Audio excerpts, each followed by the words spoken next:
Hi, and welcome to That's Myrony podcast. My name's Alysha Myronuk, and I am your host and creator of this fun new concept. But first, what exactly is Myrony? Well, Myrony, or my irony, are those crazy coincidences that happen in life that you just can't explain. It's also another word for sign or synchronicity. We've all experienced these throughout our lives. But what if you started paying closer attention to your Myronies? What if you started connecting the dots, or as I like to say, follow the spiritual breadcrumbs that could have an impact so big that it changes your life forever, not to mention the lives of others. Now that's Myrony. Hi, everyone. Welcome back to That's Myrony podcast with Alysha and myself, Todd. We want to roll right back into the part 2 of this series of how we met. And I want you to pay special attention to how many synchronicities or Myronies happen, because you can't make this stuff up. There's so many between the two of us individually and then collectively. And it's not just having them listen to our stories just to hear our stories, but to help them find their own stories and find their spiritual breadcrumbs so they can connect the dots of life. Yeah, because sometimes the breadcrumbs is literally like a crumb. And then every now and again, you get like a nice big loaf of bread. Yeah, and a crouton in between. Yeah, crouton, Sometimes those giant croutons are just big Oh, salads. yeah. Maybe they got a little cheese on them. But go ahead. Let's continue. Let's Okay. continue this. So on my side of the world, which was now the East Coast, after my restaurant closed and I was beyond heartbroken and, like everything that was happening, again, you got to listen to episode 1 to hear that crazy story. Yeah, that's nuts. But this was after my mom passed away and I was just trying to find myself. After owning a restaurant and then working for a corporate restaurant chain, I decided I needed to get out of the restaurant business. It kind of like chewed me up, spit me out. I needed to get out. It's tough biz. Yeah, it is. But I still love it. And again, all of this is BT. This is before Todd. Yes, BT. There we go. Not ET, BT. So I was in Bethesda, Maryland, which is outside of Washington, D.C., and there was this one very, very pivotal moment. I was going to this restaurant bar. It was a brew pub, actually, Rock Bottom. And I, surprisingly, am a very shy person. I was one of those people who never liked to go to places by myself. That is surprising. Yeah, I was really scared. I didn't like anything, talking, nothing. So anyway, I was outside of Rock Bottom, and it's kind of like that feeling like I wanted to go in, but I was scared. So I get out of my car and I was like, no, I don't want to go in by myself. And then I get back in my car and there was this voice, feeling, strongest inclination, go inside. Now, if you remember from the first episode, when I chose to go against the signs of going to the party, that then is how my whole life fell apart when my ex-husband left me for this woman. Like, I always said I would never go against that gut instinct ever again. Now, can I ask you a question? Yeah. You're in the car, right? Mm-hmm. So you're sitting in the parking lot in front of Rock Bottom? It's Rock Bottom, and then it was like parallel parking, whatever. Like I was like right across from it. But you're there and you're seeing it. And when you hear this, do you automatically do what I do, or maybe what an average normal person does, and that's turn around and go, who said that? Or is the radio on? Does that hit you, or are you already aware that this is an inside inner knowing? That was an inside inner knowing. Wow. I believed it was at that point. There were a lot of major spiritual things that have happened, and that's going to be in later episodes. Okay, so you knew it. Okay. But I already knew at this point that I had medium tendencies, which is kind of an interesting thing. Yeah, more interesting. Maybe I'll have you tell my fortune after the show. Okay. I got to tap into a dead person. No, after my dad passed away, a lot of my psychic gifts kind of came out, which was pretty interesting. And so that's another episode. But that knowing was just so strong that I knew I needed to just go inside. So I went inside, and that's how I ended up meeting one of my future best friends. And my my now new best friend, Kristen, was actually she was a finance manager for a Jaguar and Land Rover, so for cars. And she says to me, you should sell cars. Not that day, like after we got to know each other. She's like, you should sell cars. Well, the funny thing is, and they're actually supposed to be guests on the podcast. Her name is Via. Her and her husband have an incredible soulmate story that we're going to have a series, Soulmate September. Whole other topic. Another topic, but she was the spark, because she and her husband owned a car dealership, and she said, you should sell cars. Okay, that makes sense, because I was thinking in my head when you said that, it's like, wow, that's not one of those statements that people say that often. You should sell cars, you should sell cars. But the fact that they own a dealership makes sense, because they saw your personality type and they thought you'd be good at it. Yeah, and that makes sense. And when Via said you should sell cars and Kristen said you should sell cars, it was in a matter of like 3 weeks. So it was a very short period of time where I heard two people say the same thing. Yeah, and I was kind of saying the same thing to myself. I need to get out of the restaurant business. Yeah. I'm pigeonholed in this. Yeah. What can I do? So I said to my friend, I'd consider that, but I've always been on the higher end of things, like, not that there's anything wrong with selling a Toyota. I had a Toyota at the time, but I was always like, okay, if I could get into a high enough line of car, sure, I would consider it. My restaurant was fine dining. So she's like, well, my dealership, Jaguar dealership, is dog eat dog. Like, you need to know the business before you can come here. She's like, I'd love for you to come here. Because women are not in the car business, which is really shocking to me. I know. There's very, very few. I think they'd be better. Yeah, that's what every manager says, actually. Yeah. So she's like, but I know the manager over at Cadillac. And I did not know a darn thing about a Cadillac, but I was like, well, okay, sure. So I go over there, and it was the best dealership ever, because I met up with, I call him the Jedi Master of car sales. He is Michael Jaffe, and he literally, he could get anybody to buy a car. He was just awesome, but he took me under his wing. And he protected me. And without him, I would not have survived the car business. Yeah, that makes sense. You need a good mentor, especially when you enter something new, and car business is tough. So no, that's great. Yeah, so this was around 2010, because my mom passed away in 2011. And at this time, so I was selling Cadillacs. And then at this time was when I got connected to what I found out was a bad soulmate, who ended up having a heroin addiction. Yeah, that was fun. I'd say that's a bad soulmate. Yeah. I mean, I'm not really much to judge, but yeah, that one's pretty bad. Yeah. That only lasted 3 months. But you don't know if you don't know, right? But actually, it was the best gift ever, because that's what got me out to California. Tell me more. A family member was, this is what I said in the first episode, which you still have to listen to, since I was by myself when I recorded it. I already have. I didn't tell her, but I've already listened. But I had a family member who was visiting, and she saw how lost I was, because I had just lost my mom on December of 2011, and now this is like, oh no, it was June, or like end of May of 2012, and I was just so broken. I had gone through, losing both my parents. I dealt with chronic pain with fibromyalgia. I had to deal with severe prescription drug addiction. Massive, alcohol abuse, lost the ability to have children when, all at this time. And then my mom passes away. And then financial, destruction, everything. So I was complete opposite of what you are, Todd. Yeah.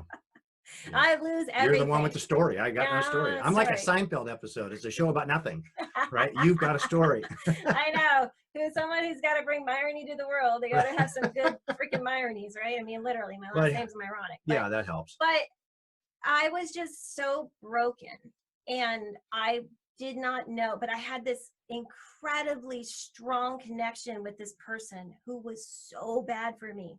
And we talked about Brian Weiss. So if anybody is connecting to this, read Only Love is Real by Dr. Brian Weiss, and then you will understand. Great book. Yes. Incredible The book. power of soulmates and the different ones we have. Stuff I didn't know anything about prior to meeting you.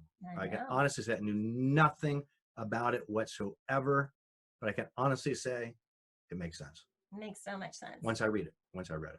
So anyway, this family member is like, you need a change. And I was like, I actually needed an actual geographical shift. So she said, why don't you move to California and to San Jose? And the funny thing is my ex-husband, before we got married, we were actually talking about moving to San Jose. Which is really strange because, again, this is BT. This is before Todd. We're sitting next to each other doing this podcast. And that's where I was raised and that's where I live. And I've lived in San Jose my entire life. Yeah. So what's funny, so I lived in New Jersey, Delaware, this Bethesda, Maryland, outside DC, Baltimore, like just all up and down the East Coast. So anyway, I was so lost and I was like, you know what? I'm going to do it. It was more like, if you don't do this, you're going to be disowned from the family because life is going downhill. So in 6 days, which I do find it funny, in 6 days, I got engaged and married, where I planned a wedding in 6 days. 6 days, I moved to the opposite coast. And so 6 days I moved, and wow, that was talk about soul searching. Okay, so we're going to go back to the whole 6 days thing, which 6 is actually my lucky number. But what I was saying is that when I got married, when I was engaged and married, when my dad was dying, it was 6 days that the wedding was planned. Wow. Years later, it was 6 days that I picked up and moved to California. Okay. Literally just picked up, moved. That's a quick time to move. That is, from thinking about it and then to do it. Oh yeah, no, it was literally like told, this is what you should do. Okay. One of those inner sense knowing things again? No, not at that time. Not at that time. That was just pure, like, I'm basically being. Maybe you had a mini spidey sense. I just knew I had to get out of whatever it was I was getting trouble. But the funny thing is that I was in the process of getting myself out of it. I was actually going to move in with a friend that lived in Baltimore. So it was actually all thanks to this guy that got me out to California, because if my life wasn't falling apart that badly, I would have just been in Baltimore. Sure. Because it's really hard to move across the country. That's right. It's what you knew. Especially without a job. Yeah. Well, yeah, having a job helps. So then it gets even funnier. So I move across the country and I get a little bit of time, to figure things out. But I sold Cadillacs. I should sell Cadillacs, right? It's the one thing I do. I'm good at this business. I was told I was one of the best. Sorry, that's what people told me. But it's true. If it's true, it's true, right? If it's not true, you're lying, but it's true. So I would go by the dealership and it was almost like, I would almost like hiss at it, like, like stay away, can't go to Cadillac. And I didn't see the market for Cadillac. I saw definitely more of a market of a European car market, but it was just so funny. I could not go. And my mentor, the Jedi Master, he was like, he called the dealership and he calls me. He's like, why haven't you been there? I was like, I'm not supposed to sell Cadillacs. So then, funny thing, Craigslist, I started looking online and I see this ad for selling Jaguars. But they didn't have Land Rover. So Jaguar and Land Rover are sister companies and they usually are sold together. Yeah. And the funny thing is, it was actually the Land Rover was a Land Rover LR3 that the navigation would not take me to the party. So it's really kind of funny how it's all. You're going back to your original story, right? Oh yeah, sorry. My original story, when my navigation would not take me to this party, and I ignored that sign. So you have to go back to episode 1. But because I ignored that sign, that is when my life fell apart from that moment on.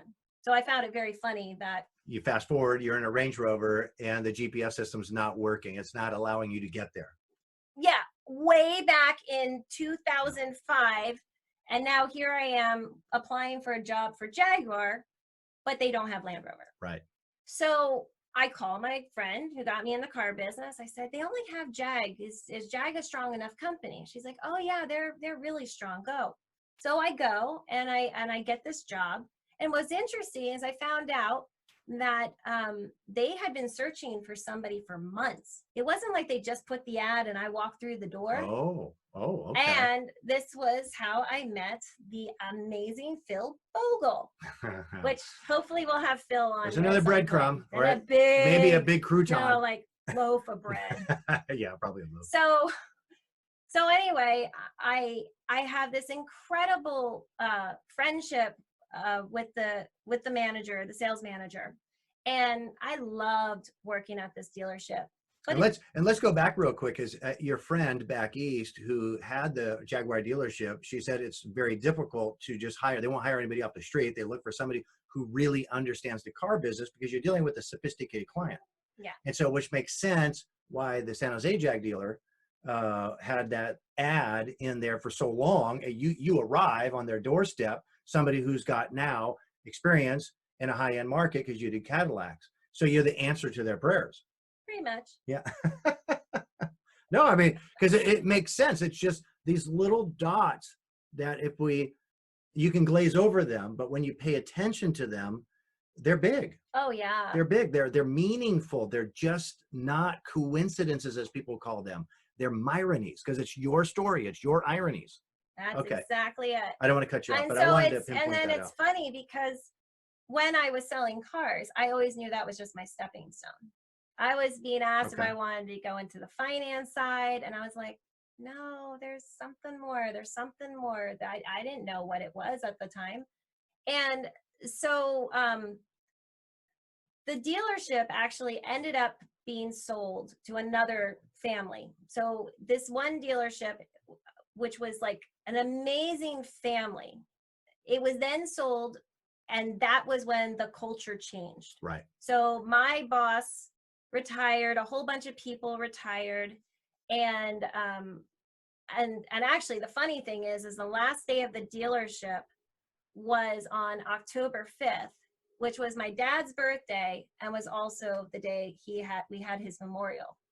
And what's really strange is I'm going to just paint this picture real quick before you fast forward, because that whole story she talked about, the San Jose dealership and the transfer of ownership and the changes and all of that, I know every bit of that story, probably even more than you, so because I insured the owner. and so and of course Phil Bogle, who hired you. So it is very strange how she gets wrapped up into this world, and I understand. I know everything she's talking about. You knew Norm. Oh, yes. Oh my God. But I knew Mr. Robertson. Oh. And he was the one who passed away. But yes, that's a whole other story. Okay. But it's just, again, the Myronies constantly are teeing themselves up, because this is all BT again before Todd. Yes. We're almost getting to AT. I know it sounds like a long story, but I mean, again, it's all about paying attention to the little things that turn into bigger things, that turn into bigger things, and everything just keeps growing. Mm-hmm. But if one of those things gets out of whack, something else has to happen to either circle people back, or you just miss the entire potentiality of what that, the yellow brick road would finally unfold for you. You'd be on the orange brick road. Absolutely. So it was funny when the dealership was sold to this other family, which the other family is wonderful, but the culture changed. And that was when Jaguar and Land Rover came back together. Yep. So now I'm selling Land Rovers, which I found very funny since, I used to own one when I had the restaurant. GPS got better though. So GPS got better. Actually, that GPS was awesome because it was trying to tell me, don't go to this damn party. Yeah, see? But it all had to happen. Yeah. So anyway, when this happened, I was just like, I got to get out of this. So then I had this opportunity to go down a different road for another project. And that was taking too long. And so I was like, okay, I got to do something. And I was always told I should sell real estate. So I was like, okay, real estate, that sounds cool. So I was studying to get my real estate license. And I was set to get my real estate license, take the test in January of 2016. So then I have a friend who I totally met by chance also, won't go into all that, but he's like, you should sell insurance, life insurance. And I was like,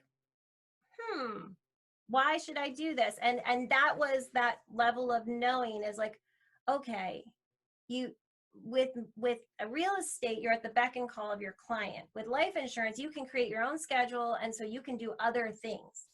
And at this point, I already knew Myrony was meant to come out to the world. So I knew I couldn't like pigeonhole myself in a job that I could never get out of to actually make this happen whenever that was supposed to be. So obviously it was after meeting you. But I did insurance. I did life insurance for an entire year. And then I go and have lunch with my very good friend, Phil Bogle, and The general manager. Yes, the sales manager. Yeah. Of the Jaguar dealership. But he retired when the other dealership And I will transition I happened. want to interject here again to paint this picture. I've known Phil for probably 25 years. My mom and dad bought Jaguars from Phil. He was over in Santa Cruz at the time. And Phil's been a long client of mine for years. And we became extremely good friends with the family and my wife and his kids. I've insured his kids. I've known his kids since they were toddlers. Wow. I mean, it is crazy how the synchronicities and the Myronies keep popping up, and yet we haven't met. Again, BT. Yes. So we're getting there, because what happened was Phil says the funniest thing to me. He says, Alysha, you need to meet my friend Larry. This is how he described him. Larry is in his late 70s. He's this white Catholic guy, but all he does is sell insurance through black churches. Check, check, check. It's all accurate. And I will admit, I'm not a very religious person. I'm an extremely spiritual person. I'm not racist at all. Like, I don't think anything, I think we're all the same. But it was the weirdest thing. It was actually more on the religion side. Like, why would I want to work with somebody that's only working with churches? That's Myrony, actually. So the same thing with your, with the video you had to create. This would not leave me for like 3 months. Yeah. And it was even one time I called Phil and I was like, hey, Phil, I think I'm supposed to meet your friend. Can you set it up? And he totally forgot. And another month passes. And I'm like, wow. Phil, I don't know what it is, but I'm supposed to meet your friend. So I meet Larry. That's crazy. Well, in fact, I'm going to give you a little backstory on that too, just so people can understand how this, not that part happened, because Phil knew Larry and Phil knew what my father, Larry's my father, was doing. But I'm going to paint a broader picture for people. I call my dad the white light. They must call you the white lightning. I made that term up, but because here he is, he's up in Oakland, California, and he's meeting with all these pastors. But my dad spent 3 years breaking into that market, talking to these pastors. I'm like, Pops, what are you doing? Wasting so much time. If they don't want you, they don't want you. They don't trust you. Maybe you're white, they're not. He's like, I don't know. I just got to keep going. I just got to keep going. And that's my dad. Well, and you know where he got the inspiration, the story. Please. So that's what's even more amazing, is it was a God-inspired idea in his. He was in church when it hit him. Yeah, to go to the churches. That's right. And primarily the black churches. That's exactly right. And since then, it's after that 3 years, they absolutely love him. Oh, yeah. He is their brother. He doesn't get it. They don't get it. Nobody gets it. And insurance people that work up there, they don't get it. They're like, how did you let this white guy in? But he loves them. I mean, these are some of his best friends. He loves and they're them. the most amazing people, and I have such incredible friendships now because of this. Yeah. And I find it funny because I believe I was put into this world because I will admit I was a little judgmental about overly religious people. I will admit it. I was not a big fan of Bible thumpers. But you know what? I absolutely love everybody for who they are. And so it really allowed me to become a much more humble person in that. And I got to see a side of the world or a culture that I never would have been ever have the opportunity. Me too. So anyway, when I met Larry, it was like this immediate like kinship. Like, it was just so funny. So I was going to places. So Oakland, California, not the nicest area, certain parts, but like where we were going is seriously like zombie apocalypse land. I know. Yeah, you're not going to the high end areas. It's just you're going to the places to help the people. Yeah, and it's so funny because your dad's like dressed to the nines. Like your dad knows how to dress, so it was just so. Which actually the pastors love. They like had their. He's got a nice car. He's always looks good. It's just that he's always been that It way. was just so funny though, because I would be like, you know, the ride in Disneyland, Mr. Toad's Wild Ride. Oh, yeah. I'm like, it's Mr. Courtney's Wild Ride. Like it was some of the craziest stuff ever, which we'll go into. We're gonna have your dad on at some point. That'll be some funny Myronies there. But anyway, what I actually believe why I was working with the churches, besides the people I was supposed to meet, why I met Larry was to meet you, but it was also how I got over my fear of public speaking, because I had to give these presentations in front of all the parishioners, all the people there. Yeah. So it was pretty funny. I look at it as God was like, because wicked sense of humor. Like, I'm going to have you see something, get over a few fears, and also understand what it feels like potentially from another perspective, because we were always like sometimes the only two white people amongst hundreds. Sure. But it was also, there was no division. It was one of the most beautiful things I was ever a part of. And this was probably going on for 3 years. Well, I met Larry in February of 17. Okay. So yeah, 3 years. So about 3 years. And then it was after Easter. It was because your dad invited me. Right. And then it was right after that. And let me paint another picture now, because at the our last episode, we talked about how we really got to know each other on that drive to San Francisco. Mm-hmm. So during this 3 year period or 2.5 year period, or maybe the first 2 year period, I'd always see her in the office, walking in or walking out.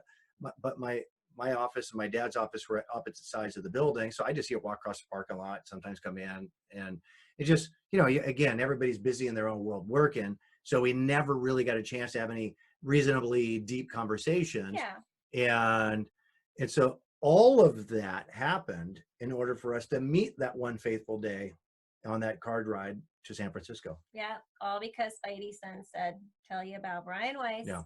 And Myrony. Yeah. And then here we are doing this podcast. Right. And then, so the funny thing is that I remember you have read the books and you're like, oh my God, this is incredible. And then you started seeing the Myronies. Yeah. And they started coming pretty hard for you.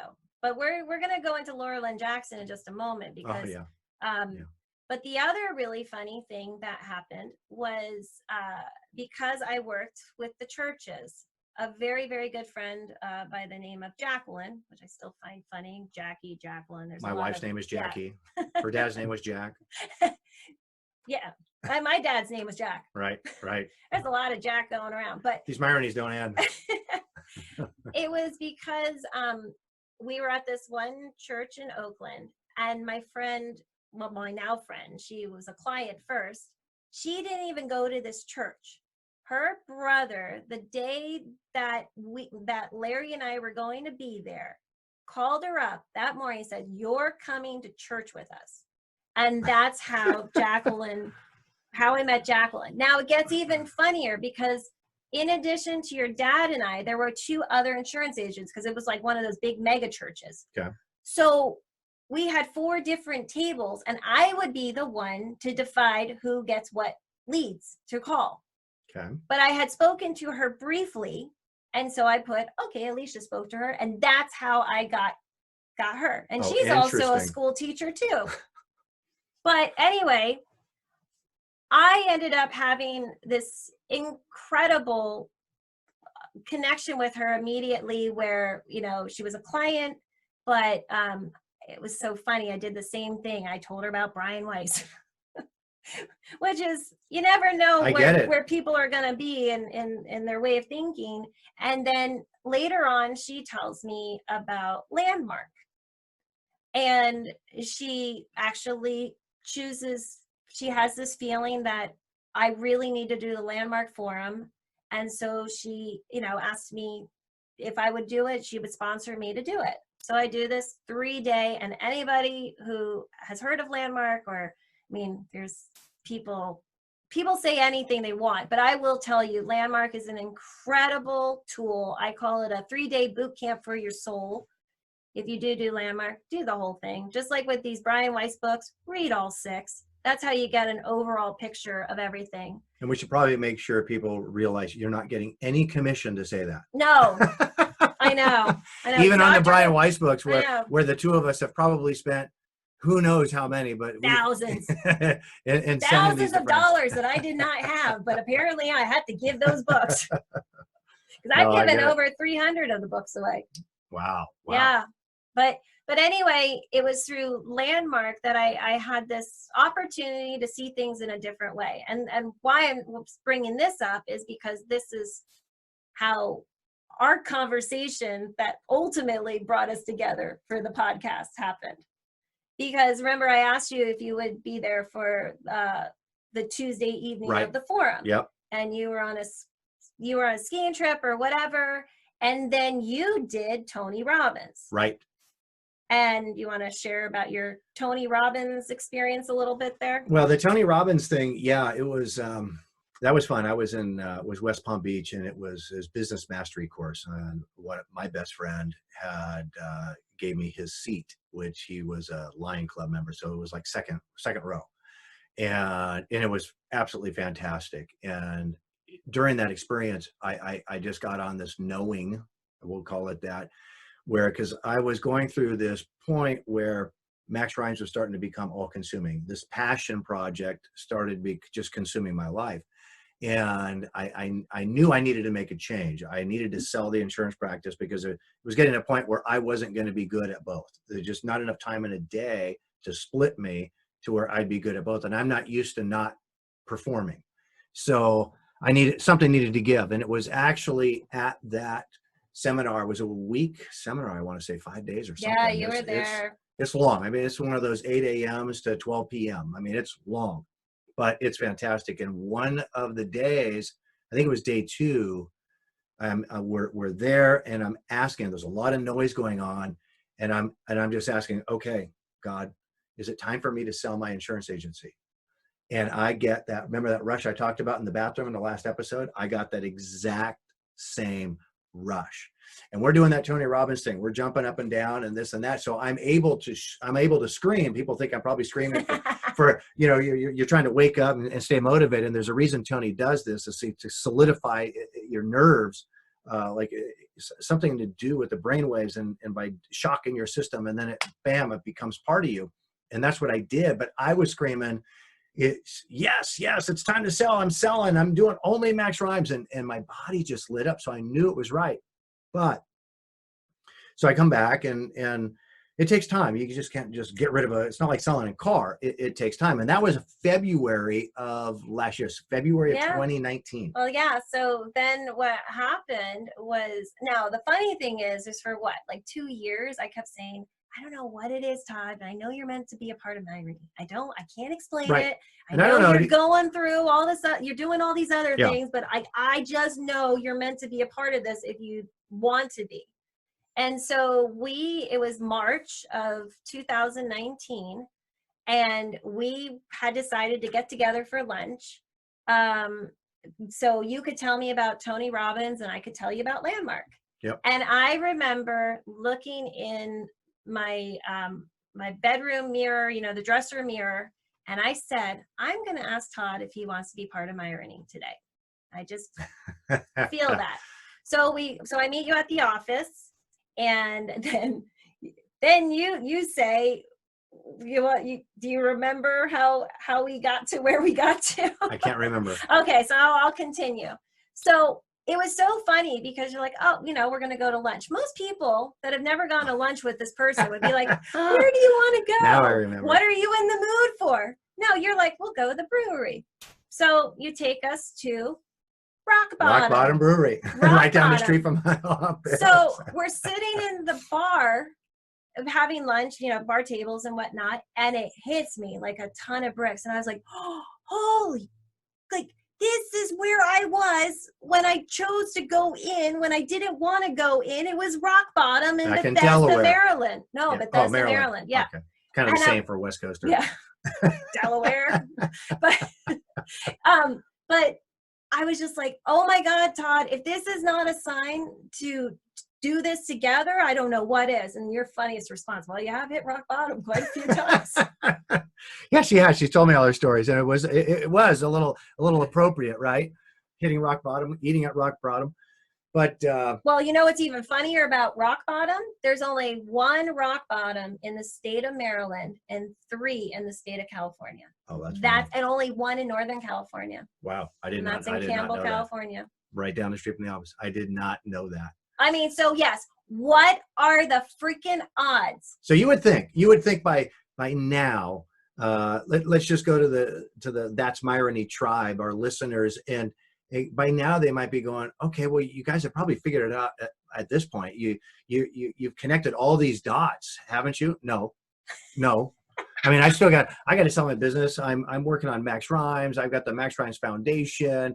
Me and my wife, we're going, pulling our hair out. She wants to do this podcast, and I'm like, oh man, it sounds cool, but I don't have that much time. I mean, how much time in a day? I got to get rid of the business first. I got to get rid of the business first. There's no way I can stack another thing on. Well, I want to interject. It's really funny how That's Myrony came about, because when you agreed to say, yeah, we're going to do this because this is too big of a sign to ignore, I kept saying, Myrony is the word. Myrony is the noun. Like, it's not, like, it can't just be Myrony.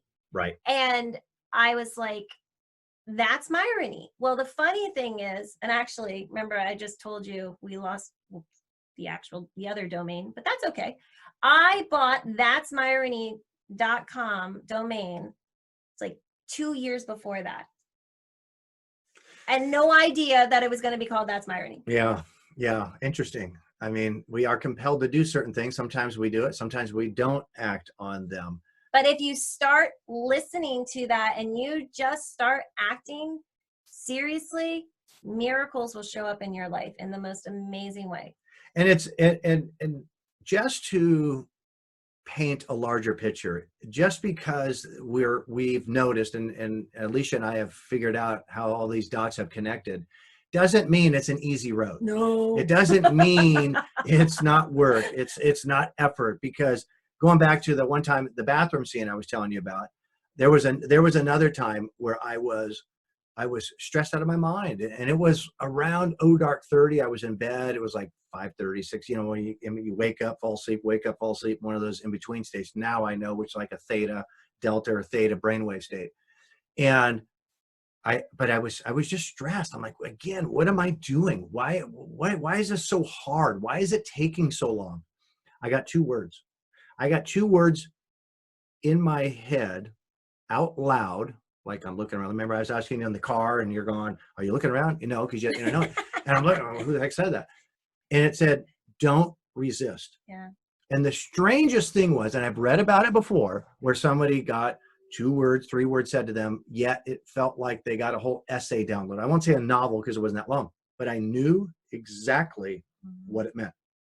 I was pushing so hard that I was creating the resistance. I actually like to say, step aside and let God guide. Yeah. Get out of your own way. Yeah. Because sometimes you push too hard, which is really nothing more than a belief that it's not going to happen. Yeah.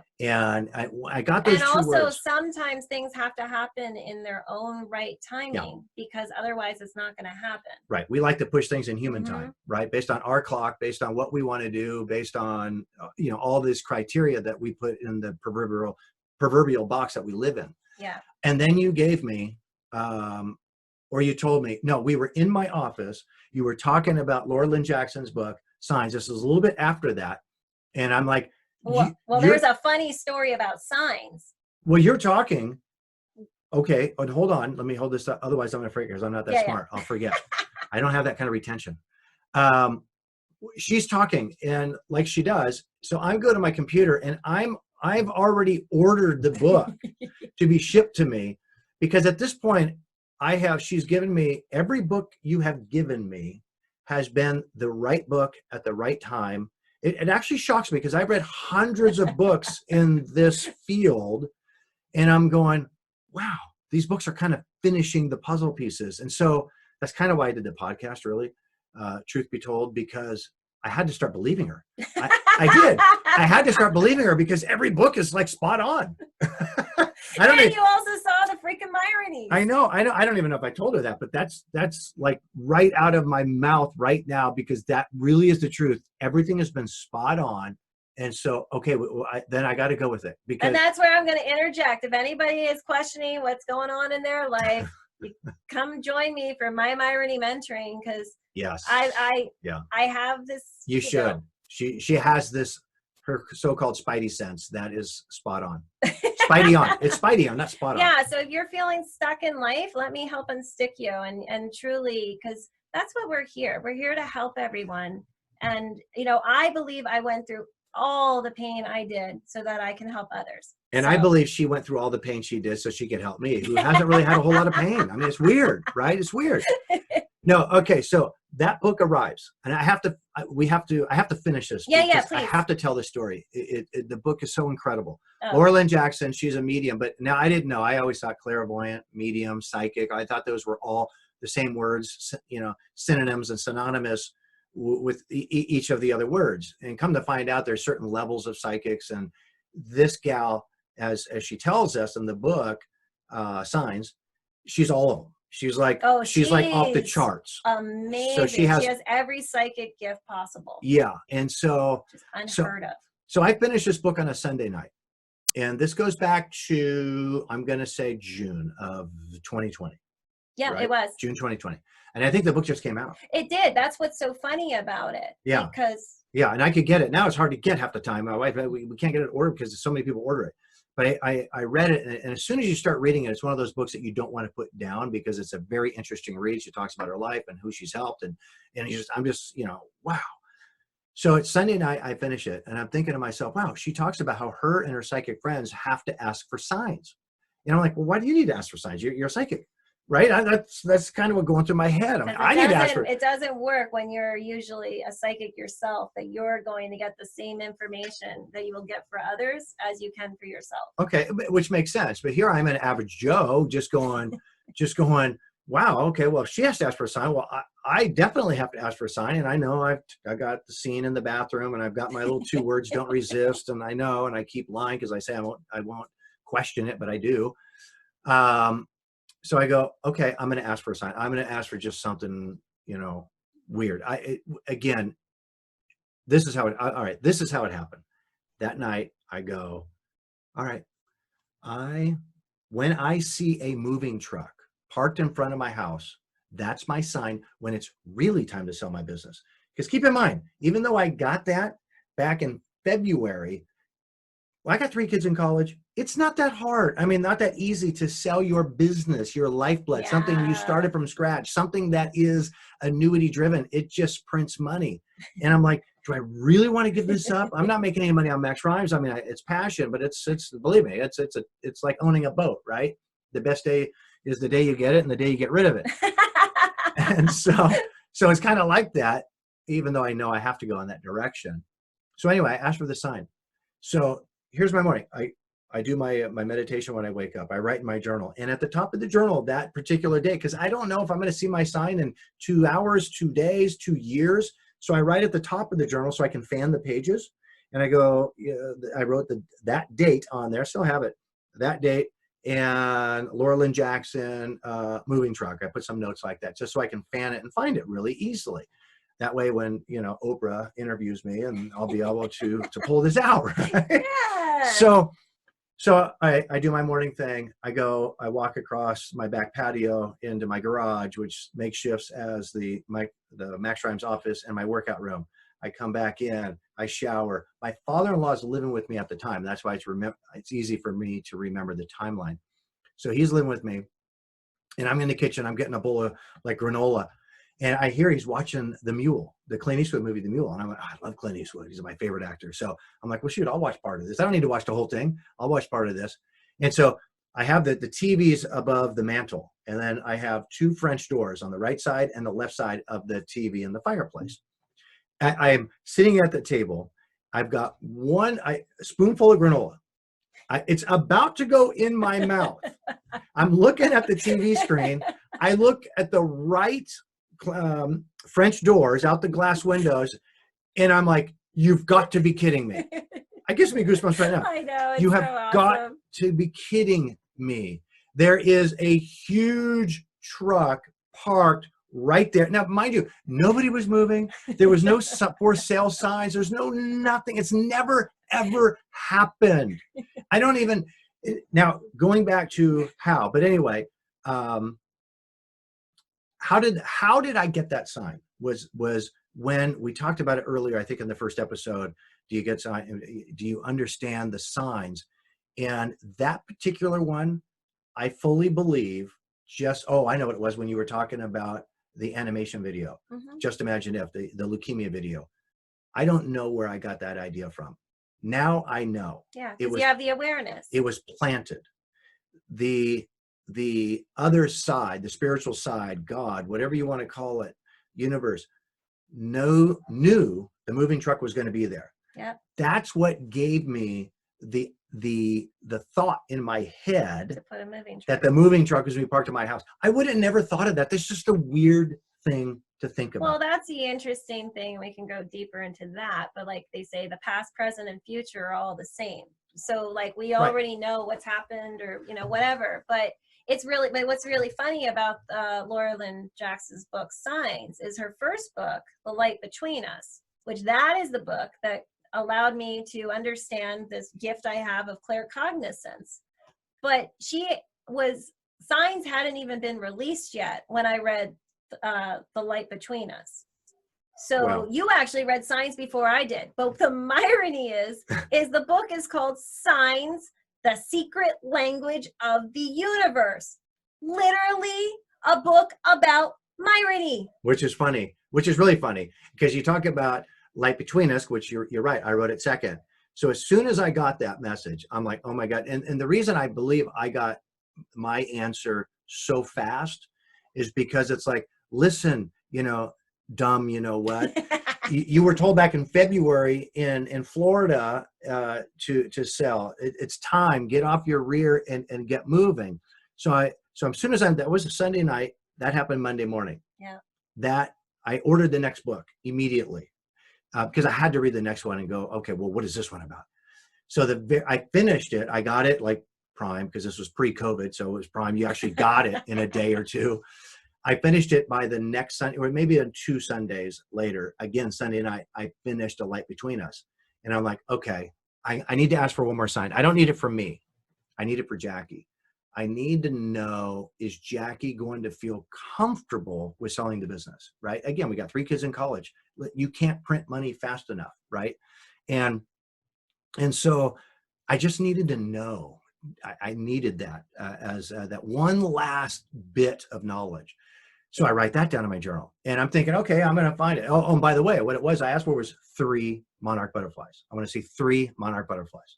I don't know where I came up with that, by the way. Again, I don't know.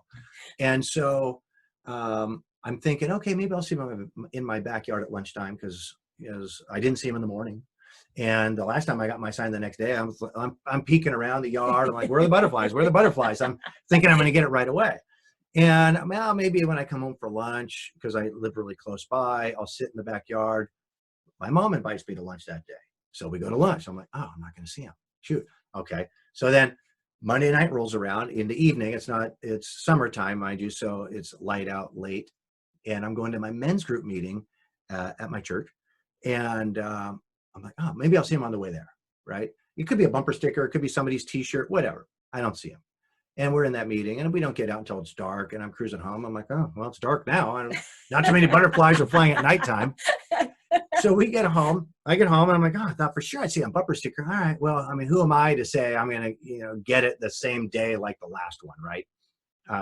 So my daughter and my wife are waiting for me, because we watched The Bachelor together. And yeah, I know a lot of you don't like The Bachelor, but when your daughter will watch TV with you or hang out with you, you'll do whatever they want to do, so you can actually hang out with them. That's the rule of being a dad. And so that's a pretty cool rule. If you want to hang out with them, which I do. So she was waiting. She's got it pre-taped, so we can buzz through the commercials. And lo and behold, so we're on the scene. It's homecomings, and the guy, forget his name now. I can picture his face. They're in the backyard, the mom and the dad, and the girl. And I'm like, oh my God. I paused the TV. Jackie. And so there are three, you know what yard art is, right? All of these artistic things you can put in your yard, on the grass, on the fence. There are these three massive butterflies. They're probably 2 feet in width, and they're yard art. They're hanging on the fence. And it's funny because 2 of them were monarch butterflies. Now, I asked for 3 monarch butterflies. 2 of them were monarch butterflies. Another one was this colorful, like a fake butterfly, like an artist created all these different colors, but it was really cool looking, which was, you know, laughing at me. Yeah. I felt it was like, here, all right, we're going to give you 2. We're going to give you this colorful one. To quit asking, will you, you numbnuts? You got your sign. How much more do you need?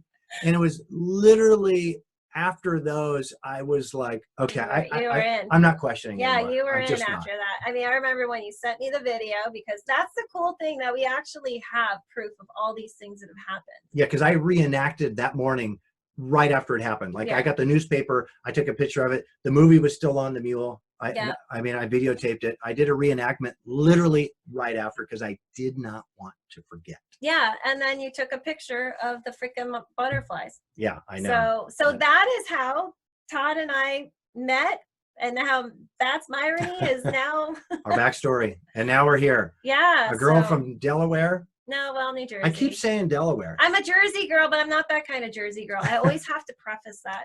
I don't know what that means. I'm a California guy. I don't talk like New Jersey. But that truly is Myrony. Yes. We'll see you guys on the next episode of That's Myrony podcast. Thank you for listening.